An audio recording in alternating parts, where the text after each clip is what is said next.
Hey everyone, welcome to Conversations with Megan Caper. I am Megan Caper and I am here today with Alison Morris, who I've known for a couple years. We've never met in person, we're like internet friends, which has been really fun.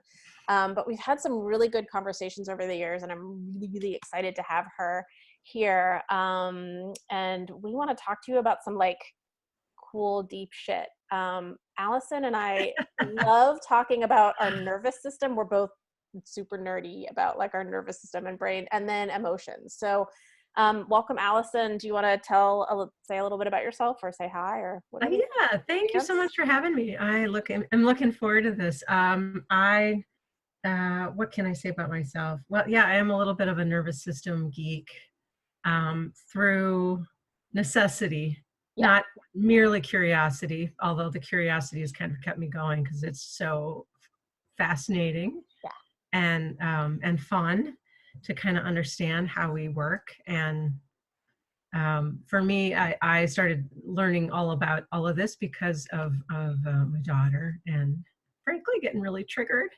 and struggling to keep my own emotions in check. And I yeah, still struggle with that. yeah, I am I am yeah, not over that. And so, yeah, I've learned a lot over the years about how we get triggered, what happens when we get triggered, and then part of that I became an EFT tapping practitioner, and then became a bit more conversant as well, and sort of what a lot of us do to ignore our emotions, push them away, deny them, pretend we don't have them. yeah. So I was just going to say, yeah, you used the phrase keep your emotions in check, which I think is interesting. I think we all default to this idea that somehow we're supposed to be the masters of our emotions, that our emotions are sort of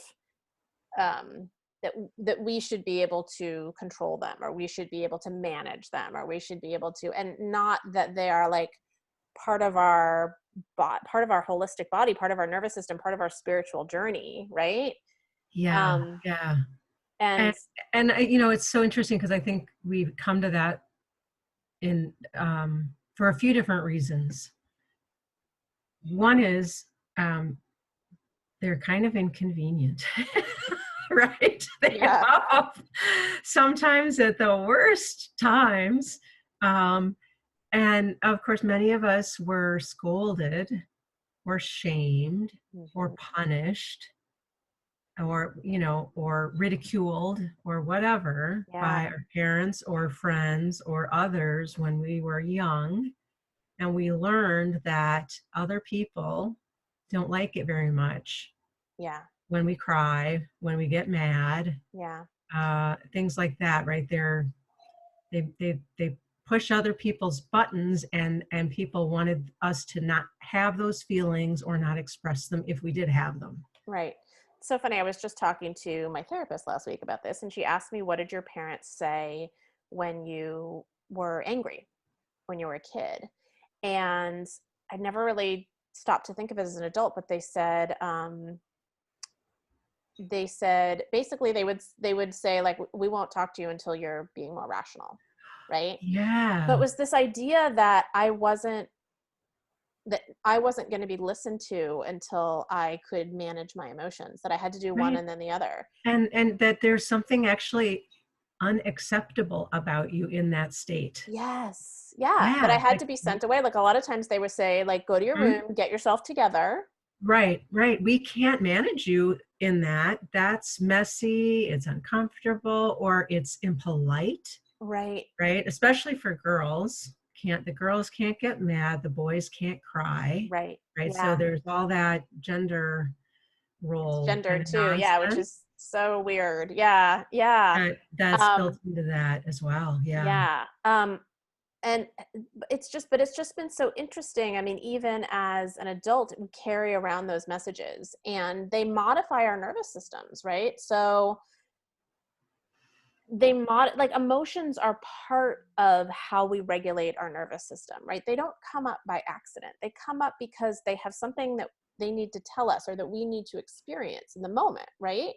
Yeah. Yeah. So it's just it's so interesting to me that we sort of, and we were just talking a little bit before we got on, something similar that happens to people as an adult is sort of this spiritual bypassing thing, right? Where there's this whole, for people that don't know what that is, and please, I don't know like the technical definition, so please chime in if um, I get this wrong, but basically like that, there's sort of this thing, like if you're spiritual, you should be full of joy and peacefulness and happiness all the time. Like that's how you know how spiritual you are, is like how much you're in these like peaceful, calm, joyous places. Right. And Um, that you can't be high vibrational if you get angry or sad. yeah, that those Right. are That's low like a vibration emotions. failing. Oh my God, it makes me so mad when I hear that. Yeah. Um, um, yeah, go yeah. ahead. What are you going to And say? that one can get really insidious. And I've fallen prey to that myself. Me Like too. I've Yeah. right, like I'm I'm failing in my ascension journey, or I'm failing at becoming like more enlightened or Right. more conscious. And and then it's like, well, just hold on a hot second. We Totally. are in human bodies that have nervous systems, and you know as long as we're alive, they may be changing, right? That may be part of what's happening right Yeah. now. Right. um, and I don't know what that might look like later. But for now, it behooves all of us to understand a whole lot more about how we tick. Yeah. And yeah, and like what, the other thing, going back to childhood, then of course, what happens is we get into the educational system, and we're trained out of listening to our bodies and paying attention to our emotions as part of that physical. The physical and emotional are like bad, wrong, thumbs down, and then the mental, analytical, um, all the brain based stuff, as it is, uh, that's what we get the good grades for. So we get the good grades for. And at the same time, it's also training us out of our intuition. Because in order to pay Right. attention to your intuition, you have to be listening. And if we're trained, listening to your body, listening to, you know what I mean? It's less of a problem solving and more of a like receptive. And that's not how we're Hmm. taught to solve problems in school. No, Um, exactly. And yeah. think of all the solutions that have eluded us over the last several hundred years Yeah. due to that turning away from that, all those aspects of ourselves. I mean, Yeah. that it's really, well, I mean, it seems like a shame. I know it's all unfolded exactly as it's supposed to. And, right, we're on this path Right. as a species, as a planet, but, Yeah. it's still, we can pause and just think like, wow, imagine what might have been if things had shifted a little bit Yeah. earlier, perhaps. Um, yeah, so I hope that that's something that is shifting Yeah. again, is a recognition that there is all this wisdom. Now, interestingly, of course, with what's going on right now on the planet, um, we're once again, well, I could say so much about that, being sort of asked to be only analytical in this, right? Mhm. We've got to analyze this virus. We've got to find the vaccine. We've got to, it's this very, very, precise kind of Western medical kind of approach to fighting against it and conquering it and overcoming it and squashing it and oppressing it and all of that kind of same stuff, which I think, is kind of part of that whole, what's the word I'm looking for? There's kind of that whole framework or paradigm that I think Mhm. what we've been talking about is also a part of, again, that the emotions are bad, that there's this kind of one way to go about things. I don't know. Anyway, So um, I'm curious to talk more about, we were talking about this a little bit earlier, about the emotions that are coming up for us while we're all going through this. Like yes. right now, at least in the US and we're all basically in a shelter in place situation where we can't really leave our homes. And so two main things have changed about our lifestyle. Well, more than two, but two. Like one, a lot of people are trying to figure out how to work from home from jobs they used to do, go into an office. And then two, a lot of people are having to homeschool their kids right now at the same time. So they're having to figure out how to do their jobs from home and homeschool their kids and deal with all of the sort of collective anxiety and stress of going through a pandemic and worrying about our health and our finances and our loved ones and things Yeah, like that. it's a lot. It's a lot. And then at the same time, there's an interesting shift because when you're at home, it's so your nervous system regulates differently than if you're doing all these things like going to school or going to the office or whatever. And like I've talked to a lot of people who are like, I'm actually getting a little more sleep now, which is really nice, you know. And we're having to do, yeah, a lot more of that inward sort of like, you know, do stuff around the house or whatever. And I think that it's kind of creating this weird discord between what our nervous systems are doing. Like on the one hand, there's worry about everything that's going on and about our own personal lives and what's going on in our own health and all of that. But then at the same time, it's sort of like this collective pause button we've all hit in some ways, not in every way. In some ways it's more stressful, but in some ways it's this weird little pause button. How are you, how is that coming up for you? Are you? Well, so we were talking earlier, I already work from home, so that didn't change for me. Yeah. Although that was a new thing for me starting a couple of years ago. So I do, for instance, get dressed every morning, and I don't have a strict routine, but I think maybe one day I like hung out in my bathroom in my jammies like most of the day, but for the most part, I'm not doing that. I know some people are kind of going through almost like a go to work detox, and they're just like completely going in the other direction. But here's one thing I wanted to say about some of what's going on, though, is that I also am not following the news all that carefully on purpose. Again, I find my mental health and emotional health tends to be just better in general if I'm not following absolutely every news story. I find out about most critical things just like on Facebook. And if I need to dive into things a little bit more deeply, but for the most part, it's not doing me any good to learn about the number of new cases in my Right. state or city or anywhere else, to be honest. And so I guess, kind of protecting myself that way. Yeah. But just 2 days ago, was it? I was just hit by this like intense fear of running out of money. Mm. Like just like, and talk about like a physical, it was just like this visceral, like Mm-hmm. clenching of my gut. Like, and I mean, what did I do about it? I actually like let myself cry for a few minutes Mm-hmm. because I was just like, man, this is like really overwhelming. And that is probably the only thing I am actually worried about Mm-hmm. in my personal life is the financial aspect of it. The rest of it doesn't affect me, at least not personally, so directly of what's going on. But again, kind of just going back to like the purpose of our emotions. I think a number of things are going on right now. One, I think a whole lot more people are more energetically sensitive than they think they are. Mm-hmm.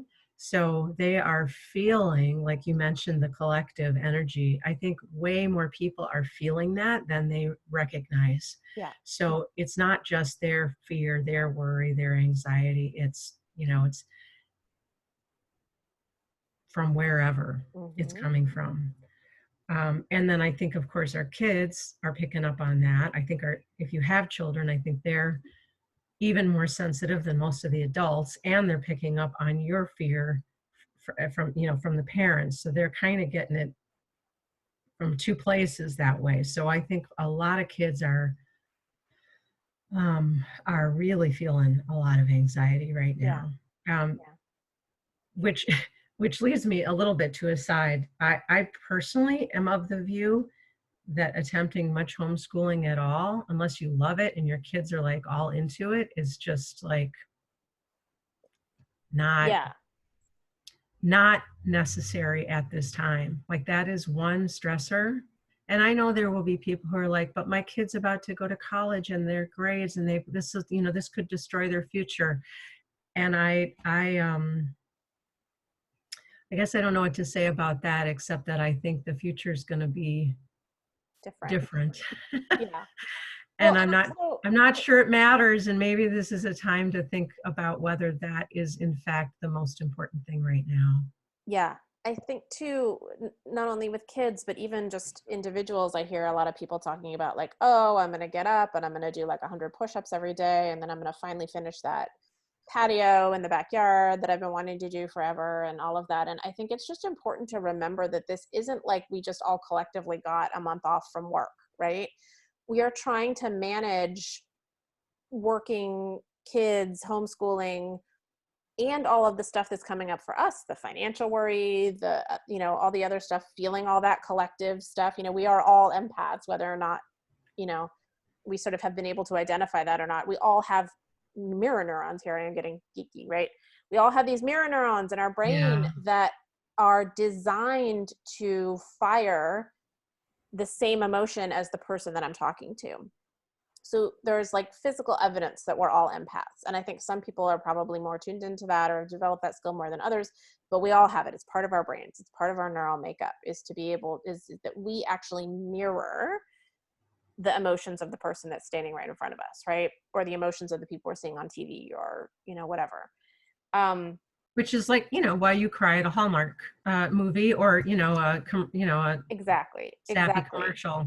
But I think it's important, and I really want to stress this, that this is not sort of the time to be like shooting yourself to death, right? Like, oh, I Yeah, should be yeah. doing this because, I have all this time, or I should be doing this because I have all this time. I think that if you're, like you said, with homeschooling, same thing. If you're inspired to like, finally, I have the time to plant that vegetable garden I've been wanting to plant for 2 years and just never have. And that brings like love and joy to your soul to do that right now. And there's no shoulds there. There's no stress, then do it.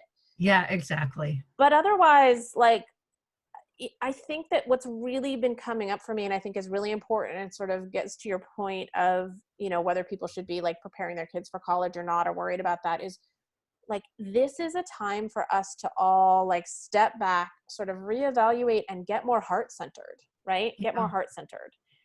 We've been brain centered for a really long time. And I think that this is a time for all of us to do that. And so, I would just say, listen to your heart. If your heart tells you, you want to do this big project, or you want to get in better shape, or you want like all this stuff, then great. But if it's that should voice, if it's that thought voice that's like, I should really lose 20 pounds. And now that I'm eating at home all the time, I have no excuse not to, right? Like, no, this is not the right time to do that. Right, right. Um, And then though I will say that like if it's a creative endeavor, that might be like the perfect thing to do right now, right? Is to right. get lost in, I don't know, that knitting pattern or, Totally.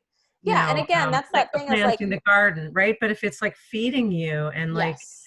and getting you into that, that flow state where it's just like, oh my God, what happened in the last 3 hours? Now, Yeah. some people listening to this may be saying like, what world are you guys living in? Like, I'm busy until when I wake up till, Yeah. my life isn't like that right now. And some people's lives, just because they are still expected to put in their 8 hours of work Right. online, clearly they're not, in the space, but you are saving on your commute time. I don't know. Hopefully there's some little I just hope that there are some ways for everyone, obviously like probably healthcare workers and some other folks are big like exception to all of this, of course. That they're able to get like a little snippet of kind of respite in a way. Yeah.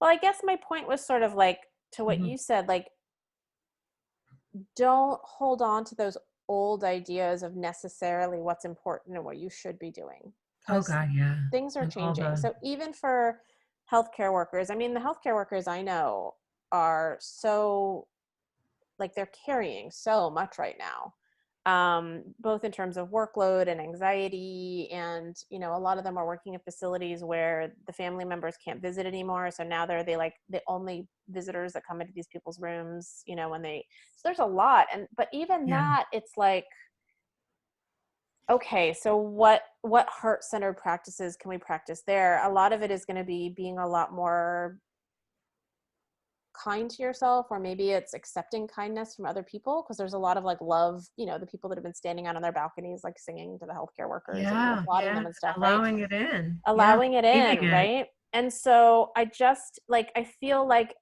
you sort of hit the nail right on the head. It's this paradigm shift from living up here and trying to solve problems here to living more in your heart and your gut, living more from your heart and your intuition.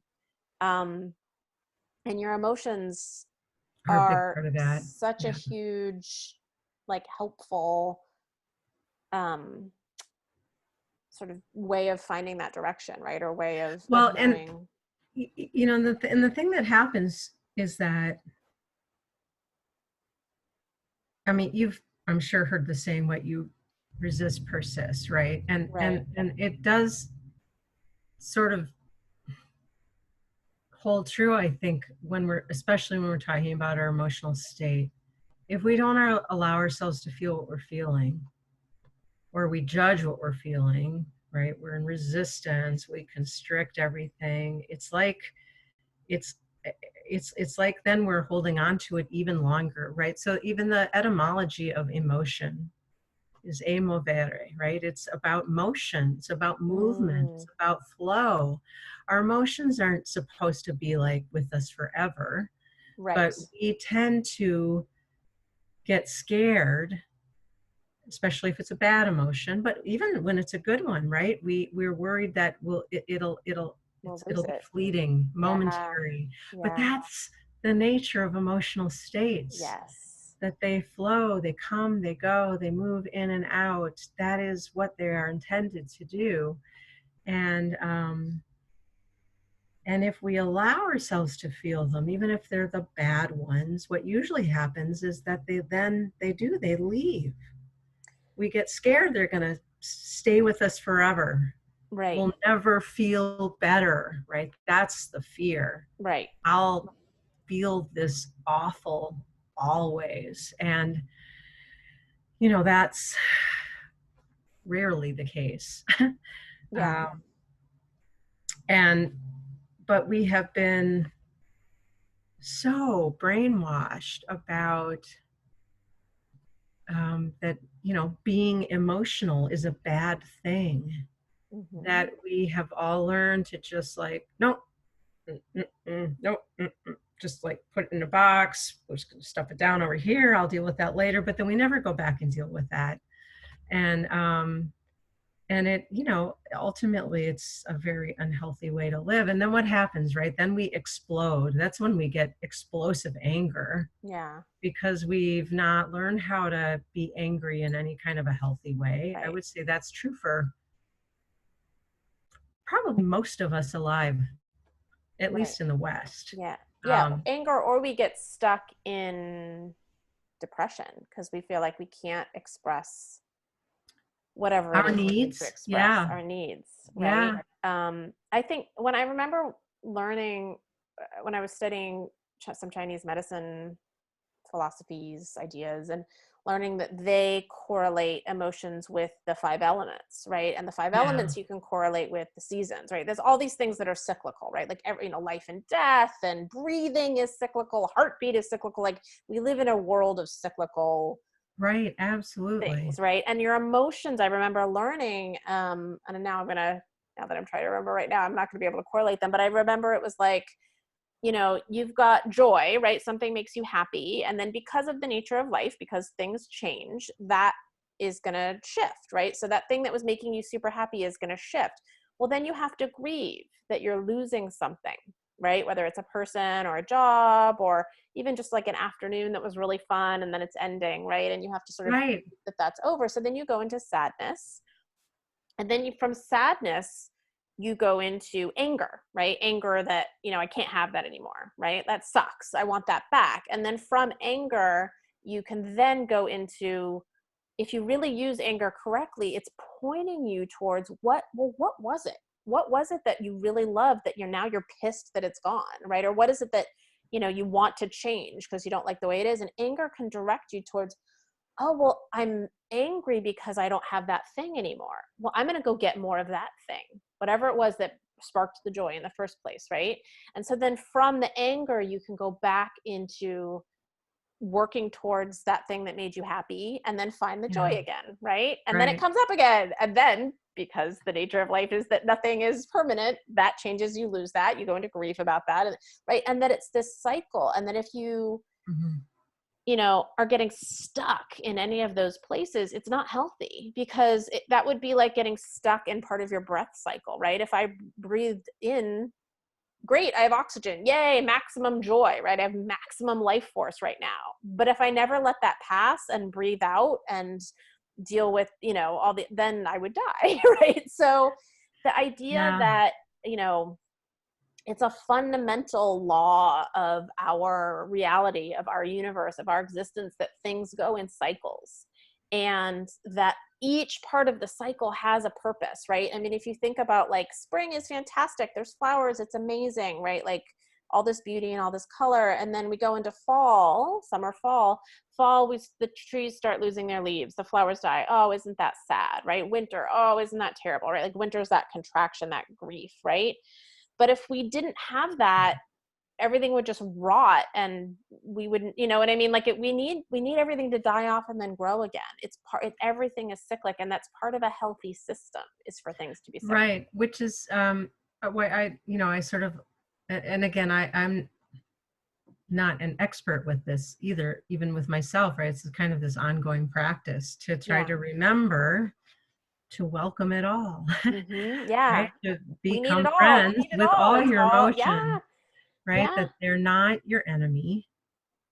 They're they're guiding you to like to the next thing, or they're helping you recognize in the moment what you love, Yeah. Sadness is or what about, you're afraid of yeah. often, on the other hand, hmm which is in itself a gift to have that knowledge if you can pause for a moment and kind of be a little bit reflective and think, wow, I wonder why that pissed me off so much. Like, what fear is that triggering inside of me? Because it's almost always a fear when we're angry. Almost Yeah, always, or right? even just when we're heading towards that thing that we want, that we know would make us happy, and we feel a fear about doing it, right? We Right, feel that I that won't get it, or self-consciousness, once or I get that, it, I'll lose it, or I'll get it and it won't be as great as I thought it might be, or right. Or yeah, even in just doing it, I'm gonna have to put myself out there in a way that I don't feel comfortable with, right? right, Like right. there's all Yeah, sorts of fears that come up, and I feel like, oh my gosh, fear is obviously so instructional, right? Because it keeps us, all it's trying to do is keep us safe, whether that's emotionally, physically, that's its job, is to sort of be that like warning, like meh, meh, meh, like warning. um, Um, but I think it's so, like we were talking about making friends with our emotions. I think the one that is like the most important to make friends with is fear, because so many people get to fear and then just go, oh, nope, not going anymore. Nope. I'm scared, right? And I love that definition of courage. Courage is being afraid and doing it anyway. And that's the hardest part, is being like, hey, fear, I know you. I've seen you yeah. before. Welcome back, old friend. Like, come on in. Yeah, yeah. Thanks for trying to keep me safe. I'm going to do this thing anyway, right? Um, Yeah, and that's where understanding your nervous system can be so helpful, when you yes. understand like I like to talk about it, sort of the polyvagal theory. Stephen Porges's like brilliant kind of almost hierarchy of, the evolutionary development of our nervous system, right? Hmm. And the first to develop is that reptilian stage, Yes. that Yes. which is the one. So and the priority of that that part of our nervous system is to keep us alive. Yes. Like, so that's the one that's right when your life is in peril, or Right. your body body's alarm system, right?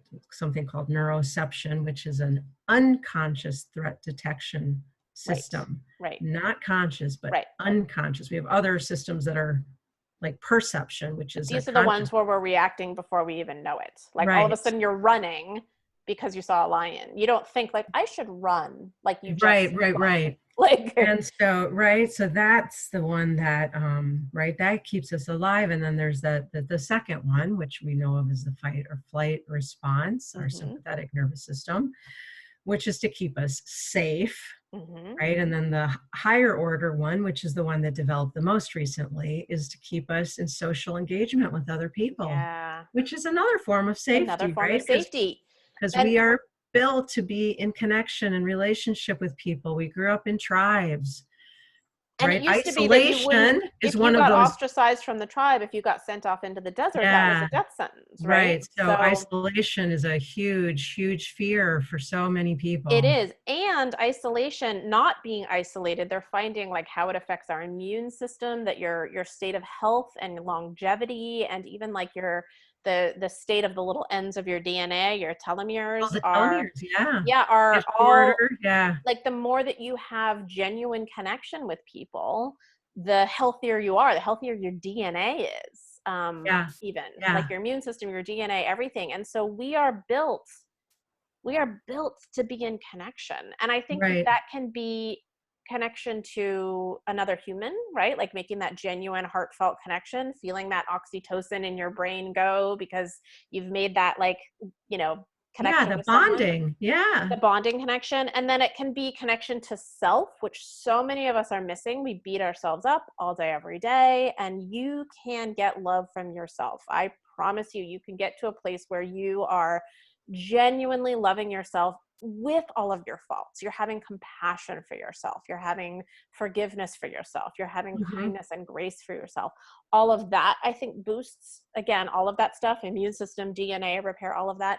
And then you can have a spiritual connection, right? You can have a connection with those energies that, we don't see, they're not concrete, but they're there, and they're sort of helping us and directing us and, Which giving is us so this interesting wisdom. right now, right? Because of all the social or physical distancing anyway, right? If we're Yeah. in isolation and quarantine. So of course, what are we doing now? We're finding new ways to connect with people virtually. Yeah. Not as satisfying, but still pretty good, Yeah. right? Yeah. But we're being invited, I think, to sort of pay attention a bit more to those other two relationships, Hmm. which is, part of the gift of this time. And, again, I want to acknowledge that, this is not a bed No. of roses for everybody. And Right. I some was going to say it's people, not that way their for home everybody. life is the least safe place for them to be. Yes. And I feel for those folks because this is not going to be a pretty time No. No. um, for those folks. And of course, there's some folks who have no home to go to Hmm. at all, and that's a whole other, you know, Yeah. Yeah. I mean, situation. I would hope, sometimes when things get so skewed away from normal, one of the nice things is that it highlights things that we've normalized for so Yes, long, right? yes, And that all of a sudden things that we just accepted as, well, this is just the way it is, right? Or what are you going to do, right? Or even just things we didn't speak of or swept under the carpet, right? Like, domestic abuse or things like that, right? I'm hoping that from this, sometimes when you all of a sudden are like shifted out of your normal and you're looking at things from a different lens, you see things that you didn't see before, or that had just, like, again, sort of become part of the weave of the fabric, but you hadn't really noticed. And so I'm hoping things like homelessness and people who are stuck in abusive situations and our healthcare system and blah, blah, blah, blah, blah, blah, blah, that these things can get highlighted in a way that they should have been years ago, but weren't, because again, it's amazing what we'll start to accept as normal. It's amazing that we walk by homeless people all the time and are just like, well, that's sad, but what are What you can I going to do? do? Yeah. Right. Yeah. Um, Yeah. so Yeah. that to me can be like, oof, you know, I feel for people that are suffering, and it's so much harder right now than it was before. But like, if there's a way for us to like start recognizing some of those things and start again being open to like what are some of the ways that the world's been operating that I've just been like going along with because that's the way the world is, that now that there's been this shift, I'm like, that's not right. That's not good. You know, we can do Yeah. better. Yeah. I do Um, also hope. And I think that's part of, again, this getting out of our heads and more into our heart space. And frankly, using that to like tap into like the quantum field and different possibilities and potentials for how our lives might be organized, and yeah, innovations and inspiration for how to become more humane, more equitable, more loving, more, yeah, all those things all those that things. might be one outcome. The other thing I wanted to shift back sort of to this emotions discussion, though, the other thing um, that I wanted to mention, of course, that we've become so much more aware of in the last even just 5 years, right, is um, that not only are we picking up on stuff from like the collective consciousness, or maybe it's the quantum, like whatever, the quantum field, I'm not sure.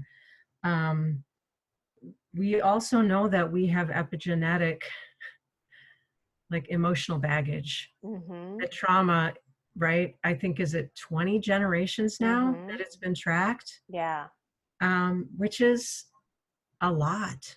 Yeah. That's a lot of stuff. And I think that um, so sometimes when you're feeling things, it's useful to pause for a moment and even just question whether it's yours. Mm-hmm. Now, it doesn't change the way you feel necessarily, but sometimes that can give you some more space. It doesn't necessarily feel so personal, maybe, because you're Right. like, wow, that might not even be mine, Right. And then in part, actually, that does kind of shift your brain out of that, um, give your brain something to do. Like, I wonder if that's like, from my, 5 generations back on my grandma, my mother's Yeah. side. But I just think it's important for more and more people to have awareness of that fact, Yeah. that we are, I think, at a point where we are kind of being asked to clear out a lot of traumatic junk Yeah. that has been passed on and passed on and passed on. And we're now like, okay, time to go It makes once me and for all. that makes me wonder about all the like toilet paper and food hoarding that's been going on, and whether that is like epigenetic triggers from Yeah. 10, 15, 20 generations back, when there was when our ancestors were in food scarcity situations, right, where Yeah. there was a famine for a couple years and the crops didn't grow and people died, right? That kind of trauma does get encoded in our DNA, in our, epigenetically in the little promoters. Um, and I'm wondering if some of that has gotten triggered. Yeah, I think there's no doubt about it, actually. I mean, I think probably most of us could trace back, if we go back far enough. Well, I mean, you can just go back to the Great Depression. Yeah. That doesn't go back too far, Mm-hmm. and find a lot of scarcity, a lot of hunger, a lot of um, rationing, and Yeah. all that kind of stuff. So it's not that far from any memories, really. It's not. And I think again that sort of leads back to why it's so important to be kind to ourselves right now, and to realize that again, this isn't just a vacation while working from home, Hmm. right? There's a lot of epigenetic trauma coming up. There's a lot of current, like you said, anxiety and trauma in the field we're all in that we're picking up. Um, And I think it's an invitation for all of us to start going into that a place where we make friends with our emotions, right? And to start really paying attention to what is this, and what is it trying to tell me? I mean, it could be, something like it's trying to tell me like, hey, your great great great great great great great great grandfather died in a famine. Let's not let that happen again, right? I mean, that could be what it's trying to tell us. Right. Or it could be something more spiritual, like, hey, it's time for the world to shift these ways that we've been all like go go go go go, productivity productivity productivity, money power money power. you know what happens when that all gets switched and we can't go shopping anymore, we can't go to work anymore, we can't, all these things we used to do, these ways we used to spend our time, right?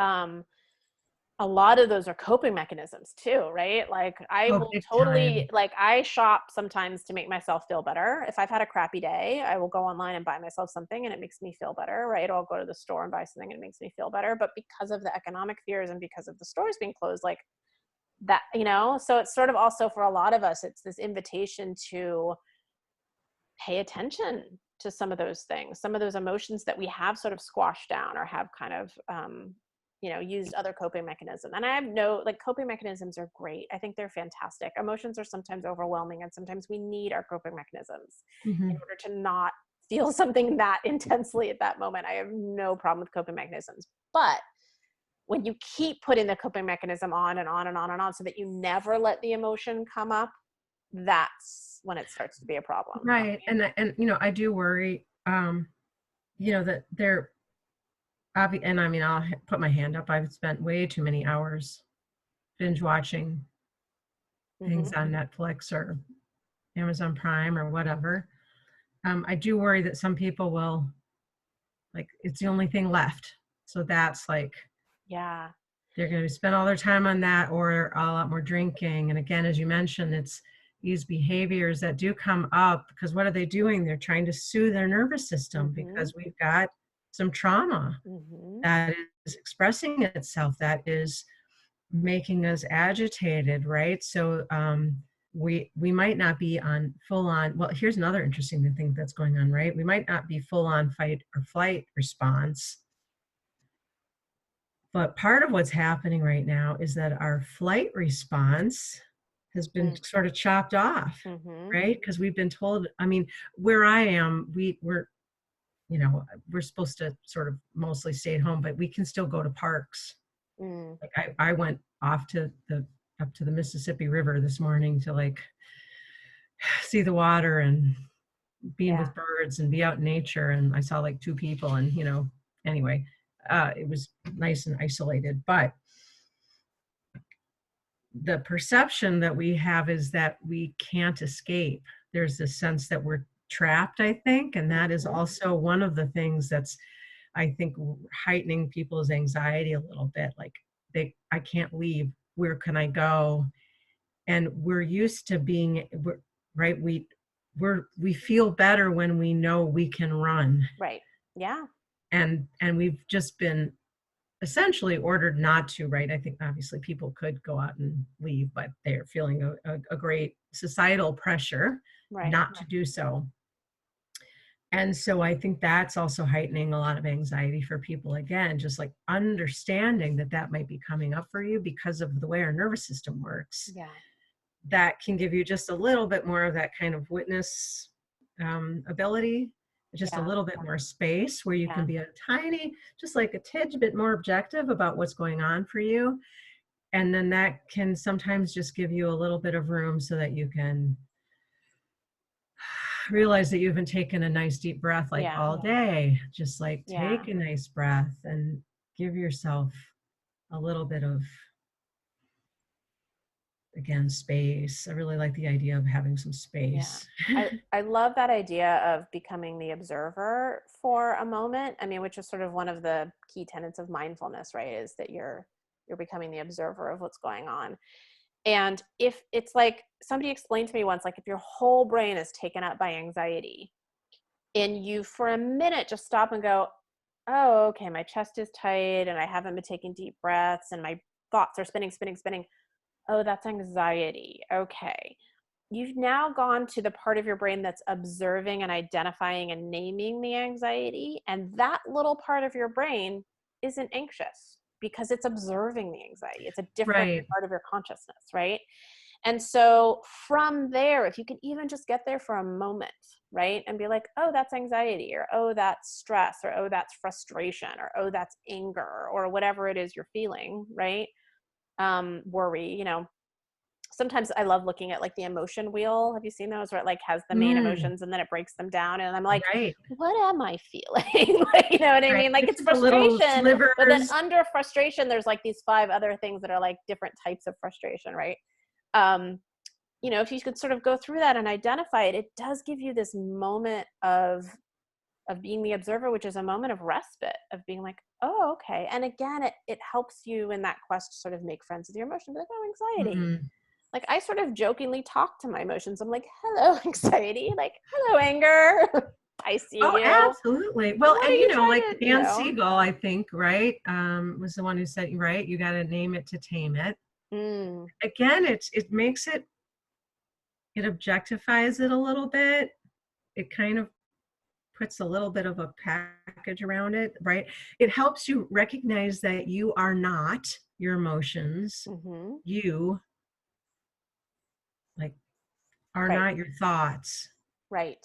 That you are in fact something different from those things. You are Yes. above those things. Well, you are You not your are, thoughts, and that there is one part of your nervous system or your brain or whatever that is feeling anger, right? And right now that's the only radio station you can hear, right? Or anxiety or whatever it is, right? That's the only radio station you're tuned into. But to remember that there are tools you can use to tune to a different station, and that station may be the observer station, right? That yeah, station may be like, now I'm naming this, right? That's a different you're still your own voice from your own head, but it's from a different part of your brain. It's from the observer part, right? So yeah, to remember too that we are not our emotions, and that um and we are unique in the animal kingdom in that we can self-regulate. mhm, No other species can do that, yeah, right? We can purposely slow our heart rate down by thinking about mhm, intending it. We can regulate our breath. We can make ourselves slow our breath down or speed it up. Now, we don't always have control over that, and that's a good thing, right? Again, that's right, survival, right, right, our survival response kicking in. Um, uh, but, we're the only ones that cry.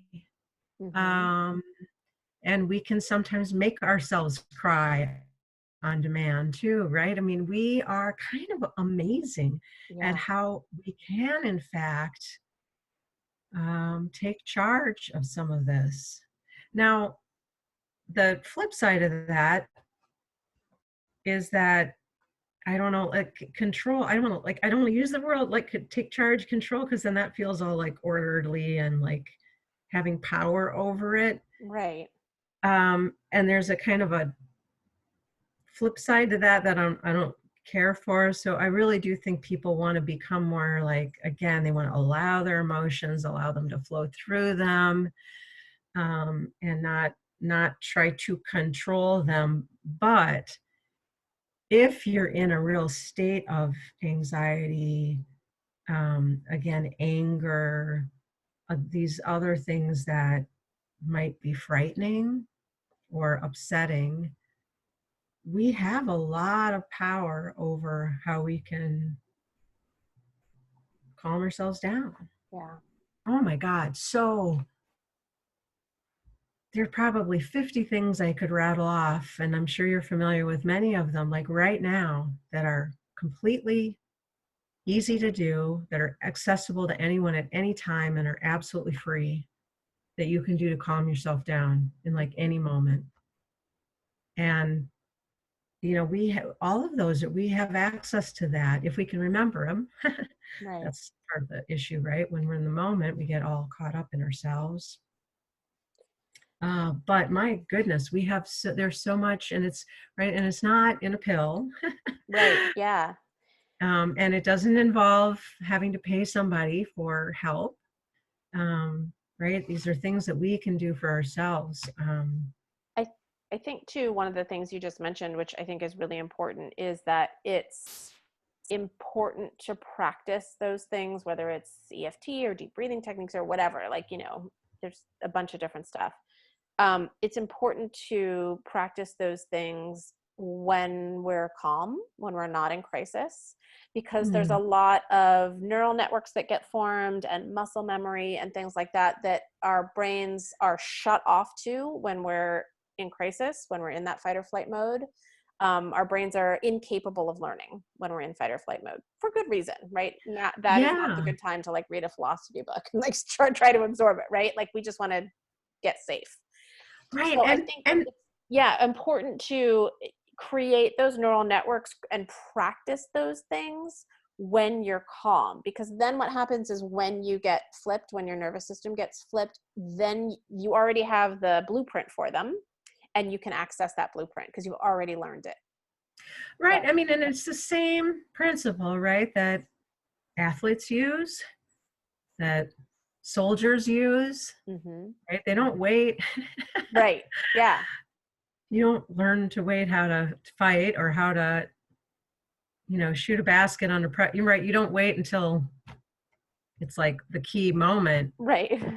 when all the pressure's on. You've done it and you've done it and you've done it and you've done it and you've done it and you've done it. Now, of course, it can feel maybe a little odd. I guess maybe, I don't know if that's the right word or not, to practice calming yourself down if you're not agitated, right? But Right. maybe try it when you notice yourself just a little agitated. Like you can Right. feel yourself starting to get a little bit ramped up. And then try these things. Yeah. Yeah. And obviously the breath is probably the number one thing that can help calm you down, Mm-hmm. right? Because we all know when we get agitated, right, we start to take shallow, quick breaths, and in some cases we can start to kind of hyperventilate, um, and and it's. I also want to acknowledge that it can be really irritating for people that keep telling you that you just need to stop and breathe when you Right. start to Yeah. get mad, right? Because it's just like, oh God. And I think I know I've know this is true for me sometimes. Like I know full well that if I stopped and took a deep breath, I would calm down. And what I've discovered is that sometimes I don't want to. Mm-hmm. Yeah. There's a part of me that is actually quite enjoying being that pissed off, that angry, that like That needs emotion's to, not done yet. yeah, Like it hasn't passed through you yet. You need to still be in anger, which is fine. right, It's like if I was really if I was really pissed off and someone said, "Can you just calm down?" Oh, that would make me even more mad, right? Like, right, oh, I right. cannot calm That, down, and here is why, right? yeah, I think that it can be that too. And again, that just goes back to that idea of getting to know your emotions. I think that's step one, right? So before you even like know to calm yourself down, or before you even like, it's all about like, what am I feeling? What is this? And so many of us have been cut off. And again, we're told as children or whatever, like, I don't want to, I don't want to talk to you until you've calmed down. Well, that basically told me shut your emotions down, and then you can maybe get your needs met. We can have a conversation about it, right? But so this idea that we've constantly been told to not pay attention to our emotions or to push them down, like a lot of us don't even like know who they are anymore, right? Like they come up and we're just like, all of a sudden we're mad and we don't know how that happened, right? Or all of a sudden we're crying and we don't even know how that happened. And the more that you can sort of, again, like these are sacred parts of ourselves, right? These are tools, just like our liver functioning or our heart beating or our lungs breathing. They're tools yeah, that our body yeah, has to help us know what's going on, right? And to help us stay in this state of homeostasis. Um, yeah, and so I think that, yeah, like, yes, when people are like, oh, just pay attention to my breath, it's like, yeah, but when do I even do that? It's like, start to notice and start to name, like, And if you can't come up with what the emotion is that you're feeling, just like, what is that? Where am I feeling this? All right, I'm feeling it here. I'm feeling it like right in the middle of my chest. What does that feel like? It feels like tightness, right? You just could start with just the physical sensation, because I think we're all better at sort of identifying those physical sensations. Once you've figured out what you're feeling, then you can start to use some of these tools to be like, and ask yourself, am I ready to come out of anger? Like you said, sometimes I'm not. Okay. Like I can't resist it. I can't push it down. Right. But yeah, those tools to, again, not get stuck in anger, not get stuck in depression, not get stuck in, trying to hold on to joy with all of your might, because, you're afraid that you'll never get it back. Right. Um, so yeah, I think that's, all of this is really important. And Yeah, and it's like you said, it is a practice. I mean, these are things that we continue to have opportunities to work on. Um, those you know, lifelong lessons, I do think have that, not to get too crazy woo woo and spiritual and all of that, but everyone who's listening to this program has incarnated as a human this time, right? And I think that one of the things that makes us different than incarnating, like you said, is it could be an animal, or it could be, who knows, is some other type of being that we can't even conceptualize, is our emotions. That our emotions are part of what we signed up for this human experience, right? For this time around. And so yeah. they're such great teachers. They're can be painful as hell, but they can also be these great teachers. In contrast, how do I find my way back to joy if I'm in depression? How do I find my way back to love if I'm angry, right? Like, it's the journey, I think, that is really instructive. Well, Um, and one of the things I've always found the most helpful about the teachings of Abraham Hicks, so right, Esther Hicks and mhm. Abraham, is the idea that what you're always just reaching for the feeling of relief. Right? Mm, You can't get from depression to joy right away. It's too big of a leap. That's just yes, not um, that's not doable. right. And so don't try for that. You just want to feel a little bit better. Yeah, And the idea that, right, things like shame are at the very bottom of that sort of that emotional scale, right? They're so disempowering. right. And then maybe depression a little bit above that, but that anger has more energy to It's it. more movement. Yeah. Right. So, I mean, one of the things they've said in the past that I've always enjoyed was that, like, you're more trouble to those around you when you're mad, but you're feeling better when you're mad than when you're depressed. Yeah. One of the It's, hardest parts of depression, for me anyway, was the hopelessness, was the feeling like yeah, powerless to ever feel any differently. And that, this was just how yeah. I was going to be. Um, and that there was And no movement, sort of that yeah, stagnant, so that the, you that know? just that anger can be then a little bit more, it's got more energy moving through it. Oh, this Hello, is visitor. my other my other little kitty came for a little visit. Um, she's been making lots of appearances in the videos lately. Um, and but that again, you don't need to go that far. You just want to try to get to feeling a little bit better, a Yeah. little bit better. And if it's feeling a little bit better, that's relief from where you had been. And And also to that remember that if you felt a little bit better once, it's possible. it And you is can get back possible. there. And you may not know exactly Yeah. how to get back there again, but just hang on to the idea that it's there. It's there. And if you got Yeah. there once, you can get there again. I guarantee Well, you. and I would say, especially now, two things for everybody that we all need to do more of right now is drink more water And if you can, God, get outside and, Yeah. do some grounding, if you can, like put your hands on a tree, get your feet on the ground. Of course, depends on where you live and what the weather's like. And if you can't do that, God, turn on a nature show or put on some music where there's, it's the waves of the ocean or birds singing in the rainforest or a brook, so that you're connecting to nature. Sorry, let me Yeah. put her And down. all of those Connecting to things, nature right now. again, regulate our nervous system. There's Yeah, forest bathing, right?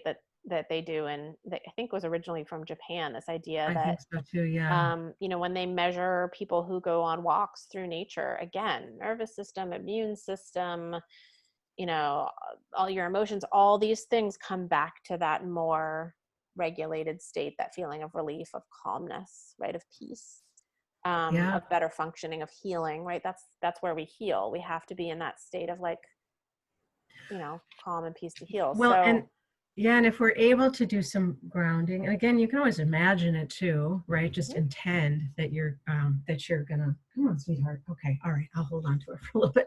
Um, that that also some of those energies that aren't yours, we'll you can, dissipate off. Yeah. right, dissipate them, drain them off, Mhm. just send them Yeah. down into the earth. Yeah. And that can also, I mean, you might be surprised if you're feeling really lousy to find that it actually isn't you that's feeling lousy, Yeah. maybe other people around you. So I would just really encourage people to not necessarily believe that it's their own emotional state that they're feeling right now. Hmm. Because I still forget that all the bloody time. And then I'm Yeah. like, oh my God, I can't believe I forgot that again. No, all the time. Every day I have to remind myself, I'm like, it's not mine. I don't think that's mine. No, it's not mine. Right, Um, and it's just, yeah, and that is I think for a lot of people, it's a really new idea. I mean, and not to our say that I'm our not language feeling is it. Yeah, full not of like sayings, right, that reflect our knowing of this. right. Right, we talk about, people are downers, or she really lit up a room, or he's got a Yep. really bad vibe, or um we say all these things and we forget like where they came from and what they mean. And I mean, what is it, we're like trading energy, right? We're in each other's Yeah, electromagnetic fields for sure, right? We for know how sure. far our heart, the electromagnetic field of our heart extends. Right. And, we are literally in the fields of the people that we are in close proximity to. But then on a quantum level, Right. entanglement, baby, right? We're all, Exactly. And that doesn't mean all of this isn't to say that the emotion isn't now vibrating in us, right? That we're not actually feeling this. yes. But it's that recognition of if it's not mine, I don't need to hang on to it, right? Yeah. If it's And, not and, mine, I don't and, need and to you don't process necessarily need through to spend this time or figuring it out either. You can just be like, yeah. oh, yeah, you know what? Nothing happened that might have brought this on. And I don't need to spend a lot of time dealing with this. Yeah. So some of this we can make easier on ourselves, and some of it, and the trick is, of course, figuring out when it's one thing and when it's another. Yeah. Sometimes Right. is when we do want to go a little deeper and spend some time um, trying to figure stuff out. But increasingly, I feel like we don't need to figure it out. We just need to be letting stuff go. Yeah. Feel it and release it. Just feel it and release it. Just feel it and release it. I guarantee you, if you feel it and release it, and it's a lesson that you still need to learn, it It will will come come back back. Yeah, in sure some enough. other way. So Yeah. don't be afraid to try to release it and release it, because if it's It's still on the your agenda of lessons you have to learn, it'll come right back at Yeah. you. Yeah, that is also a true thing. Um, That is So also a true that thing. better to Yeah. release it and, send it off with the best wishes. Goodbye, anxiety, or whatever. And if it's Yeah. really something you Yeah. need to worry about, don't. Oh my goodness. All right. Well, Allison, it has, as usual, been like such a pleasure to talk to you and to get into all these topics and, try to hash through these really sort of more complicated, ethereal things. I love talking to you about this stuff. If people want more of you, who wouldn't? Where can they find you? Yeah, so I can be found a few places. The main work that I do is with parents of children with, big emotions and behaviors through full potential parenting. And that's, I'm on Facebook and then also at full-potential-parenting.com. And then a newer project that I just started in January is definitely more woo, and that's the Awakened Parent Show. Well, and I should say, going back to Full Potential Parenting, so I have a YouTube channel, I've got a new podcast. So you can find me in all sorts of places. But so the Awakened Parent Show is a newer venture, and that is really more full on spiritual, metaphysical conversations with all sorts of people, but still on the topic of parenting, Hmm. like how we can support our children, how we as parents can understand them better, understand ourselves better, as we kind of go through this planetary awakening that we are in the midst of. And so I've had people who are channels, people who have different, energetic tools that they have available. And that's been really fun. That's super So that's at cool. awakenparentshow.com. Nice. Nice. Yeah. So All right. Well, thank you again so much oh, for coming and talking to me, having this yeah. conversation, and thank you everyone who's been watching for hanging out with us. I appreciate it. Again, I'm Megan Caper, and you can find me at megancaper.com or on Facebook, Megan Caper. And again, thank you for joining us, and we'll see you Yeah. soon. Thank you so much for the invitation. I really enjoyed it. Yeah, my pleasure. All right. Bye, everyone.